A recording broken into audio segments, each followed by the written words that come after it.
శ్రీమాత్రే నమః. హనుమంతుల వారి వంటి ప్రసన్నమూర్తి మరో దైవం లేదు అని పెద్దలు చెబుతుంటారు. ఎందుకలా? నన్ను ఆరాధన చేయవలసిన అవసరం లేదు, సీతారాములని ఆరాధించండి.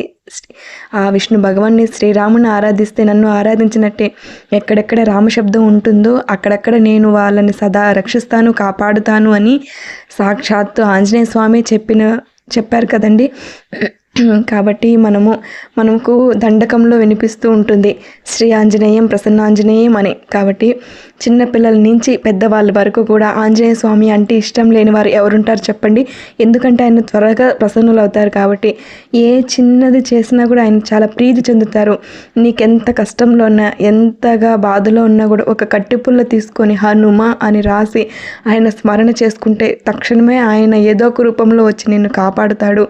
ఎటువంటి అనారోగ్య సమస్యలనైనా, మనము ఏలినాటి శని, గ్రహ దోషాలు, గ్రహ పీడలు, దృష్టి దోషాలు కానీ, అలాగే దుష్ట గ్రహాలు, దుష్ట శక్తులు లాంటివి ఎలాంటివైనా కూడా ఈయన వాటి నుంచి కాపాడుతాడు అని మనకు ప్రతీతి.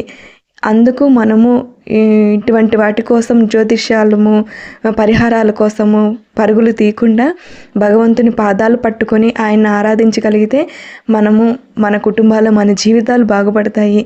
ఎందుకు ఇలా వివరిస్తున్నానంటే హనుమత్ జయంతి రాబోతుంది కదండి. చైత్రశుద్ధ పౌర్ణమి తిథి నాడు మనం హనుమాన్ జయంతి జరుపుకుంటాం. అదేవిధంగా వైశాఖ మాసం కృష్ణపక్షం దశమి తిథి పునర్వసు నక్షత్రాన్ని కూడా మనము హనుమాన్ యొక్క జయంతి జరుపుకుంటాము. అంటే మనకు హనుమాన్ యొక్క జయంతి అనేది పునర్వసు నక్షత్రం ఉండని అవసరం లేదు. దశమి తిథి ఉందా, ఆనాడు మనము ఆ కార్యక్రమం, ఉత్సవము, పూజ అవన్నీ చేసుకోవచ్చండి. అంతేకాకుండా హనుమాన్ యొక్క వ్రతం కూడా ఉంది. ఇది పంబా నది తీరాన చేస్తారు. ఇది ఋత్వికుల ద్వారా అర్చక స్వాములు చేస్తారు. ఇది మనము గృహస్థులు చేసే విధానం కాదండి. ఆ పద్ధతి చాలా విశేషంగా ఉంటుంది. కాబట్టి మనం ఇంట్లో చేయకూడదు. ఒకవేళ చేయాలి, ఋత్వికుల ద్వారా చేయాలి అనుకుంటే కలసపెట్టి పంపా నది జలాన్ని ఆవాహన చేసి ఆ కలశానికి దారాన్ని కట్టి చేసే పద్ధతి విధానం వేరే ఉంది. కాబట్టి మనం దాని జోలికి పోకుండా మనం సాత్వికంగా ఇంట్లో మనకు తెలిసిన రీతిలో పంచోపచార, షోడశోపచార పూజ కానీ ఏదైనా మనకు తెలిసిన రీతిలో మన శక్తి కొద్దీ హనుమంతుల వారిని ఈ జయంతి నాడు ఆరాధన చేసుకోవాలి. సరే, ఇప్పుడు ఎప్పుడు కూడా ఏ పూజ అయినా సరే ఈ హనుమంత్ యొక్క ఆరాధన చేయాలి అంటే అది ఆయన అనుగ్రహం ఉంటే తప్ప మనం వినలేము, మనం చేయలేమండి. అది ఖచ్చితం. నిజంగా ఆయన మనకు తెలియచేయాలి అని, ఆయన కనిపిస్తే, ఆయన అనుగ్రహించాలి అని అనుకుంటేనే మనకి ఏదో ఒక రూపంలో మనకు తెలియజేస్తాడు. కాబట్టి అంతటి శక్తివంతమైనది ఈ హనుమంతుని యొక్క అనుగ్రహం. కొన్ని నైమిత్తిక తిథులు, నిత్య తిథులు అని ఉంటాయి. మనం నిత్యం చేసే వాటిని నిత్య తిథులు అంటారు. నైమిత్తిక తిథులు అంటే ఇలా హనుమాన్ జయంతి కానీ, శ్రీరామనవమి, పండుగలు, ఉగాది ఇలాంటి పర్వదినాలని నైమిత్తిక తిథులు అంటారు. వాటిని మనం అస్సలు మిస్ కాకుండా ఇలా మన శక్తి కొద్దీ వాళ్ళని ఆరాధించగలిగితే కనుక మన జీవితాలు బాగుంటాయి. ఎటువంటి గ్రహ దోషాలు కానీ, ఏలినాటి శని, అర్ధాష్టమ శని, ఇలా శనిగ్రహ దోషాలు కానీ ఇలా ఏమీ ఉండవు. కాబట్టి మనము ఈ హనుమాన్ జయంతి నాడు మనం ఆరాధన చేసుకోవచ్చు. ఎందుకు 2 ఉత్సవాలు? హనుమాన్ జయంతి ఒక దేవతకు 2 జయంతులు ఎందుకు అని అనిపిస్తే, అంజనాదేవి పుత్ర సంతానం కోసం 12 సంవత్సరాల పాటు శివుని కోసం తపస్సు చేస్తే హనుమ జన్మించారు కదా. ఆనాడునే అదే వైశాఖ మాసం కృష్ణపక్షం దశమి తిథి పునర్వసు నక్షత్రాన హనుమంతుల వారు జన్మించారు. ఆ తిథినే మనము హనుమాన్ జయంతిగా మనం ఆరాధన చేసుకుంటాం. అంతేకాకుండా ఇంకొక చైత్ర పౌర్ణమి ఏమిటంటే, ఆనాడు మనము హనుమంతుల వారి కథనం, పురాణం చూస్తే ఆ రోజు సూర్యుడిని మింగడానికి, ఆ మామిడి పండుని మింగడానికి వెళ్ళినప్పుడు అది స్టోరీ ఉంది కదండి. అప్పుడు దేవతలు మళ్ళీ ఆయన్ని రక్షిస్తారు. ఆనాడు ఆ రోజు కూడా పునర్జన్మ వచ్చినట్లే హనుమంతుల వారికి. అందుకు మనము హనుమాన్ జయంతిగా జరుపుకుంటాం. ఆ రోజే చైత్ర పౌర్ణమి. కాబట్టి ఏ విధంగా మనము ఆరాధన చేయాలి ఈయనకి అంటే, ముఖ్యంగా మనము దేవాలయానికి వెళ్ళాలి. ఇంట్లో కూడా మనము అరటి ఆకులతో కదిలీ ఫలం అంటే అరటి పండ్లతో ఆయనకు ప్రీతికరం కాబట్టి 5 సంఖ్యతో ముడిపడి ఉంటుంది. ఎందుకంటే పంచముఖ ఆంజనేయుడు కనుక.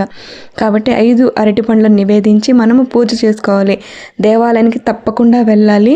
అక్కడ కూడా దీపం పెట్టి పూజ చేసుకొని తర్వాత ముఖ్యంగా ప్రదక్షిణ చేయాలి. మౌనంగా 108 ప్రదక్షిణలు చేయాలి.